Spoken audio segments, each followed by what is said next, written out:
confiaré no Senhor.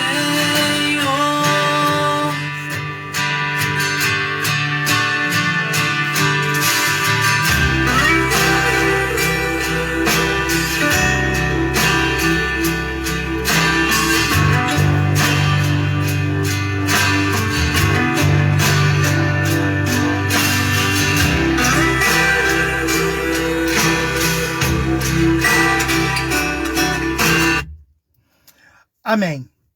Que Deus a abençoe a todos abundantemente em nome de Jesus.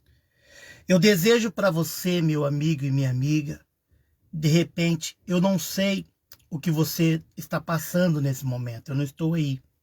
Mas o Espírito de Deus, ele se move em mim para direcionar uma palavra a você. Você que está sofrendo.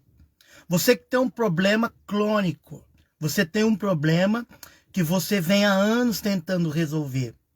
Eu não sei o que é o seu problema, porque são quase 4.000 pessoas. Mas todas as pessoas que assistem, que acompanham a evangelização, Juliano, o profeta evangelista, Deus tem uma palavra para cada um de vocês. Eu não sei quantas pessoas vê ou vão ver o vídeo, ou até mesmo as mensagens que o Espírito de Deus se move em mim para escrever todas elas.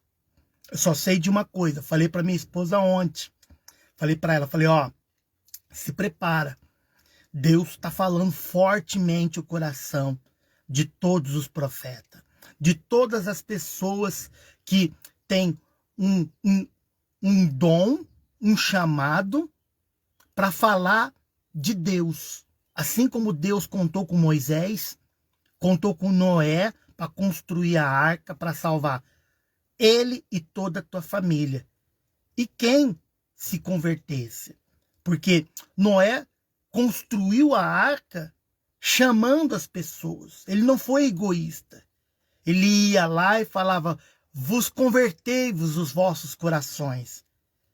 Se arrependam, vem, pois Deus vai destruir a terra. Quer dizer, zombaram dele, não acreditaram. Quer dizer, tudo que vem de Deus, as pessoas têm que observar, têm que analisar, parar e ver o que está acontecendo. Por exemplo, existe milhares de pessoas que pregam, que falam de Deus. Eu observo um, olho o outro, mas, na verdade, o meu segmento, a não ser a Universal, o meu verdadeiro segmento é o Espírito Santo. Eu vou à Universal, eu frequento a igreja, mas o meu espírito é conduzido pelo Espírito Santo. Mas é conduzido pelo Espírito Santo porque eu estou disponível a ouvir a voz do Espírito Santo. Porém, sou pecador como você, tenho os meus pecados, só que é o que eu vou ler aqui, em Tiago, capítulo 4, versículo 7. Eu vou ler para você aqui. A diferença dos pecadores para pecador é essa palavra que eu vou ler para você aqui. Porque de repente você diz assim, ó, eu até gostaria de ter a fé que os profetas têm, que as pessoas têm de frequentar a igreja. Eu um dia frequentei, hoje eu estou fraco, afastado da presença de Deus.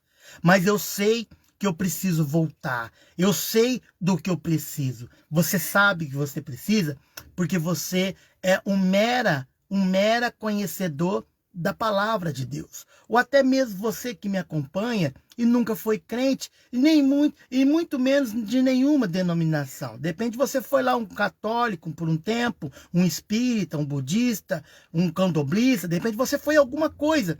Mas hoje, na verdade, o que Deus quer, Ele quer restaurar ou agir em você, ou manifestar em você por intermédio desta palavra.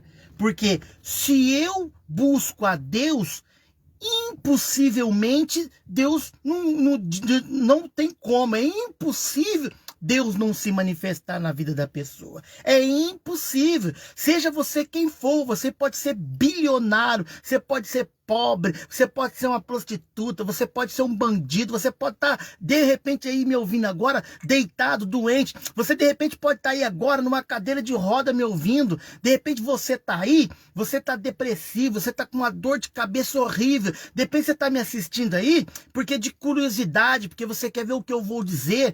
Então, você está acompanhando porque você quer preencher algo na sua alma. E esse vazio, ele só pode ser preenchido pelo amor de Deus. Ele só pode ser preenchido pela presença de Deus. Por exemplo, igual eu vou ler aqui, veja bem, eu vou ler aqui para você aqui, Tiago, do capítulo 4, versículo 7. Sujeitei-vos, pois, a Deus, e resistir ao diabo, e ele fugirá de vós. Ó, presta atenção. Baseado no que eu disse anteriormente. Ó, sujeitai-vos, pois, a Deus. Olha que Tiago escreve. Quer dizer, olha que ele, movido pelo Espírito de Deus, vai lá, o Espírito de Deus dá a direção para ele escrever. Olha o que Deus pede. É como se Deus estivesse falando assim, ó, sujeitai-vos para mim. Porque ele estava escrevendo, então ele escreveu: sujeitai-vos, pois, para Deus. Na linguagem de Deus, sujeitai-vos, pois, para mim. E resistir a Satanás, e ele fugirá de vós. Por exemplo, o dia inteiro tem milhares de informação. Os olhos recebem milhares de informação. Que informações são essas? Tudo que eu vejo e tudo que eu escuto. Por exemplo, o que os teus olhos têm visto? De repente você procura a prostituição, você procura o vício, você procura as brigas. Tem gente que gosta, tem gente que tem prazer. Se ela não estiver envolvida com a briga, para ela não tá bom. Tem gente que tem prazer. Ela não vê a hora de chegar quinta, sexta-feira para ela já começar. Ela já bebe, já fuma a semana toda. Mas o fim de semana para ela é sagrado. Ela não consegue ficar um fim de semana sem se drogar, sem beber, sem causar uma briga. Então, você, meu amigo, você está sujeitando-vos não a Deus, e sim a Satanás. Porque, olha, não é o Juliano, não é o bispo, nem o Universal que está falando. Porém, é a própria palavra de Deus. Depois, se você quiser ler Tiago 4, capítulo 7. Sujeitai-vos, pois, a Deus, e resistir a Satanás, e ele fugirá de vós. Aí você pergunta assim, como que ele irá fugir de mim? Sou eu quem vou expulsá-lo? Não. Quando eu resisto a Satanás, 1, 2, na terceira vez, o próprio Deus é quem se encarrega de expulsar a Satanás. É o próprio Deus. Porque Deus está vendo que eu estou resistindo.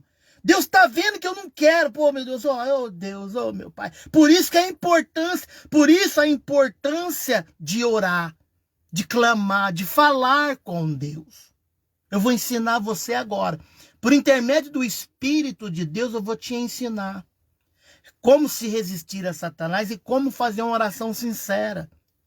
Por exemplo, ó Deus, você aí, presente, você fala, ó Deus, ó meu Pai.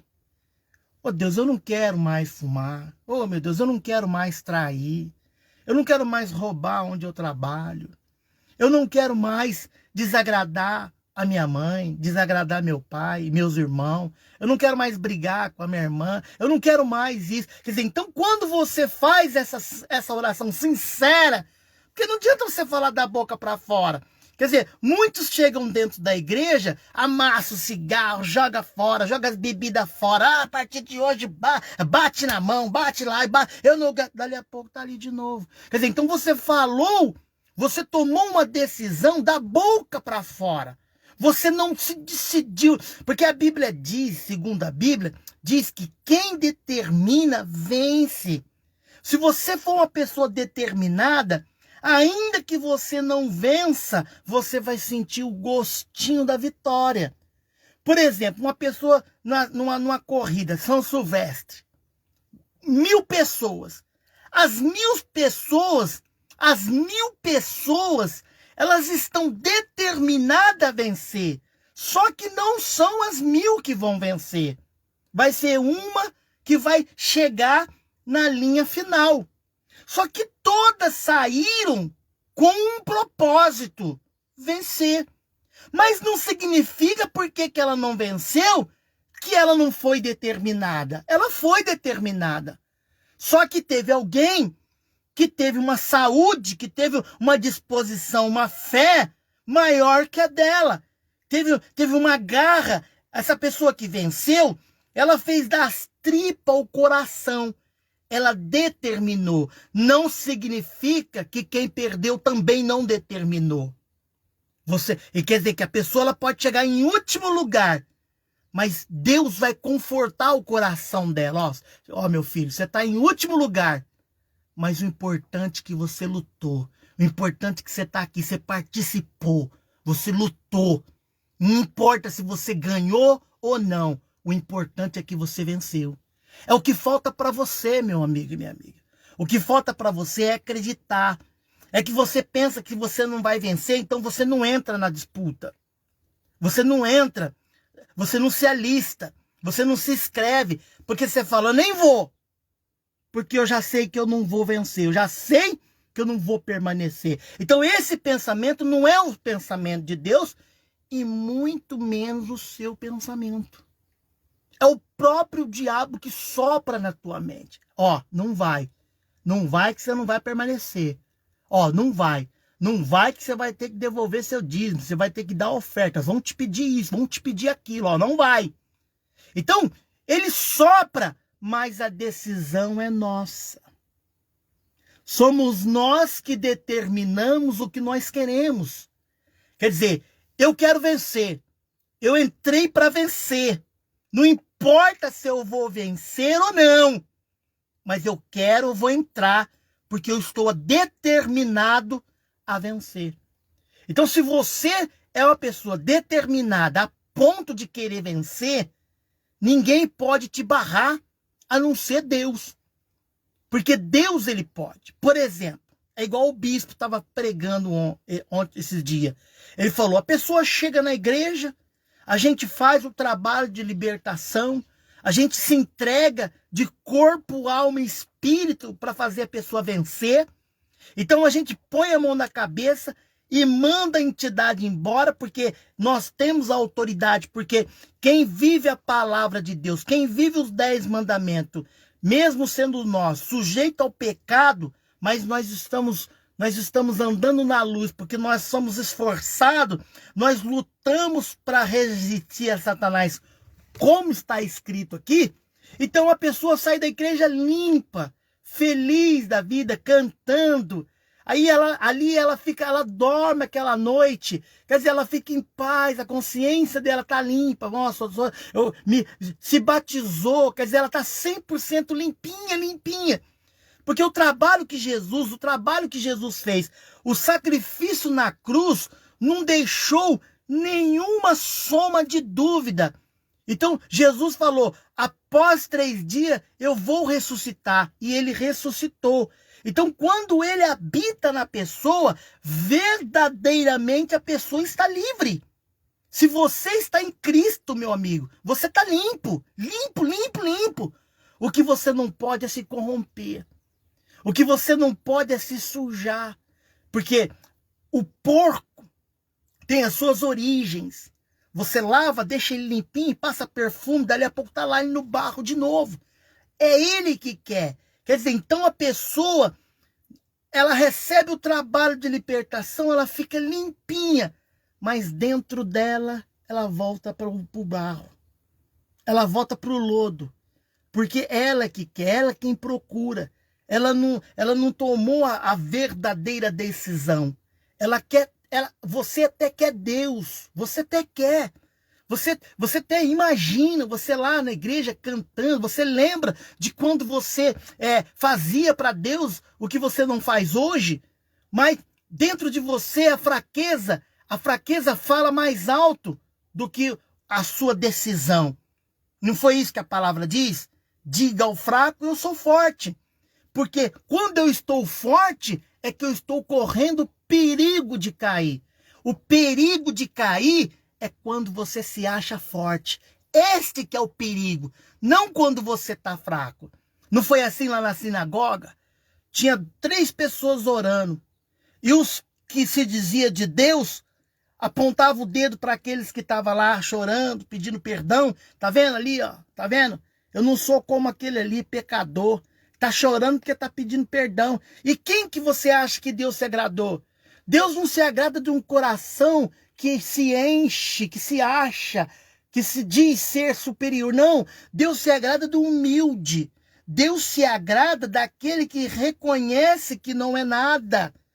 Por exemplo, esses dias eu estava evangelizando, tinha acabado de sair da igreja. A minha esposa foi comprar uma carne no açougue, eu fiquei com o carro ali parado, peguei 3 jornal e saí para evangelizar até que ela foi comprar a carne. Aí tinha uma turma de pedreiros de obra parado no próprio domingo. Eles estavam parados, estavam esperando dar horário para eles começar a trabalhar na obra. Quando eu fui entregar o jornal, que eu dei uma palavra de fé para eles, um deles se comoveu com o que eu falei, quase chorou, dizendo. Aí chegou uma pessoa, falou: o senhor é pastor? Aí eu, de boca cheia, eu tenho um prazer enorme quando perguntam para mim se eu estou, quando perguntam para mim, o senhor é pastor? Nossa, na hora que sai aquela coisa gostosa de mim, assim, eu falo assim, com todo orgulho, eu falo: não, eu sou um simples, pequeno evangelista.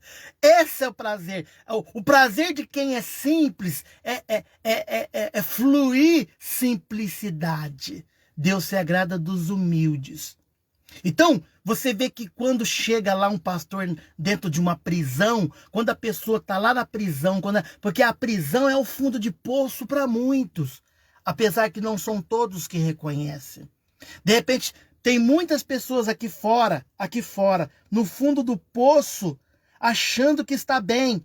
Ao contrário daquele que está dentro da cadeia, no fundo do poço, esperando uma oportunidade de Deus, querendo uma oportunidade. De repente você está aqui fora, você quer uma oportunidade de Deus. E Deus está te dando, Ele está te buscando por intermédio dessas palavras. Porque quando eu inicio a evangelização, eu falo: Deus, faça uso de mim. Meu Deus, faça uso e me use como uma ferramenta para falar ao coração da pessoa que vai ouvir. A pessoa que vai ouvir, que seja tocada, meu Pai, que ela seja convencida do que eu vou dizer, do que o Senhor vai falar para ela. O Senhor falou, teu Espírito prometeu, Jesus, o Senhor prometeu que vos farei lembrar tudo que eu tenho dito. E o Espírito Santo é quem convence a pessoa. Às vezes quando eu vejo lá, ó Deus, pouquinhas pessoas viram. O Espírito Santo vem e fala comigo. Fala para mim, são poucas, mas são sinceras. São as que realmente precisava ouvir. Então, não adianta eu querer fazer uma coisa se a obra quem faz é o Espírito Santo. Ele só precisa que eu abra a boca. Ele só precisa que eu fale para ele se manifestar. Então você pode ver que tudo que eu falo aqui, não sou o Juliano, não é exatamente o Juliano que está falando. Você precisa aprender que a palavra de Deus, quem fala é ele. Eu não fico aqui julgando, eu não fico aqui falando o que eu quero falar, apontando o dedo, xingando esse, xingando... Não. Deus fala o que Ele quer. Vem de Deus a palavra vem dEle. De repente você fala assim, quem você pensa que você é para ser usado por Deus? Quem que garante que é Deus que está falando? É só você analisar. É só você usar a sua inteligência. Você tem que fazer uso dela. Você tem que raciocinar e ver que é o próprio Deus que está falando com você. Porque Deus não manda recado. Ele chega e fala. Deus, ele só pode falar, ele só pode agir quando alguém manifesta a fé, ou de falar, ou de quem está ouvindo. É necessário que você ouça. A palavra de Deus é quem fala. Estarão abertos os meus olhos e os meus ouvidos a toda a oração que se fizer nesse local. Bom, eu vou ficando por aqui. Que Deus abençoe. não só você, mas toda a tua família, em nome de Jesus. Fiquem com Deus.